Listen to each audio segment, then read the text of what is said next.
এর পাওয়ারটা গুটি কয়েকের থেকে 1000 লোকের মতো পাওয়ার আছে এদের।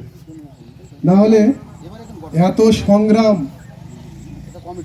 করেও বিগত তৃণমূলের অত্যাচার প্রতিটা মানুষের মধ্যে এতটা ভয় ঢুকিয়ে দিয়েছে, বাড়ি থেকে বার হওয়ার মতো ক্ষমতা ছিল না।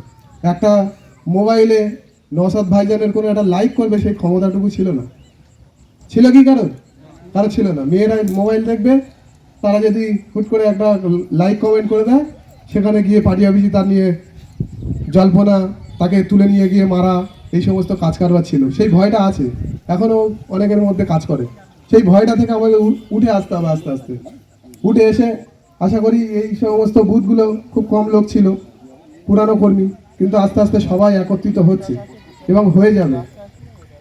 আমি একটা কথা বলবো, এই বুথে সমস্ত কর্মীদের যারা আস্তে আস্তে উঠছে, কিছু জন ভাবছে যে এই অঞ্চলটা সম্ভবত সিপিএম এর হাতে চলে যাবে, এই অঞ্চলটা সম্ভবত বিজেপির হাতে যাবে, কিন্তু এদের মূর্খের স্বর্গে বাস করছে। কিন্তু এখানে বিজেপির কোনো জায়গা নেই, আর সিপিএম এর কোনো তো জায়গাই নেই। যারা তৃণমূল করেছে তারাই সিপিএম এ সিং ভেয়ে বাছুরের দলে ঢোকার চিন্তা ভাবনা করছে। কিন্তু তাদের থেকে একটু সজাগ থাকবেন আপনারা। আইএসএফ দলটা, কারণ ক্যানিং পূর্বে আমাদের পঞ্চায়েত গঠন যখন হয় ক্যানিং পূর্বের মধ্যে চলে যায়, ক্যানিং পূর্বের মধ্যে গেলে ম্যাক্সিমামটা আইএসএফই দখল করে নিয়েছে, তাহলে আমাদের অঞ্চলটা মেজরিটি আছে মুসলিম মেজরিটি, এখানে কিন্তু আইএসএফ দখল করবে আগামী দিন, এটা নিশ্চিন্তায় মাথায় রেখে দিয়ে। আর আমরা ছোট ছোট করে নারায়ণপুর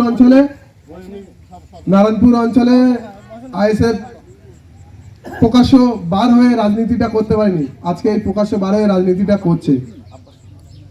আস্তে আস্তে এখন অনেক ছেলেরা পিছিয়ে আছে, তাদেরকে আস্তে আস্তে ডেকে নিয়ে এই আইএসএফ এর মধ্যে নথিভুক্ত করিয়ে এই যে কমিটিটা আজকে তৈরি করবে, আর যারা বিক্ষিপ্ত হয়ে বিভ্রান্ত হয়ে সাইডে আস্তে আস্তে যাচ্ছে তাদেরকে ডেকে নিয়ে একটা সংগঠন তৈরি করতে হবে, করে আগামী দিন আমাদের এখানে আইএসএফ এর লড়াই দিয়ে জিততে হবে। এই বলে আমি আমার বক্তব্য শেষ করলাম।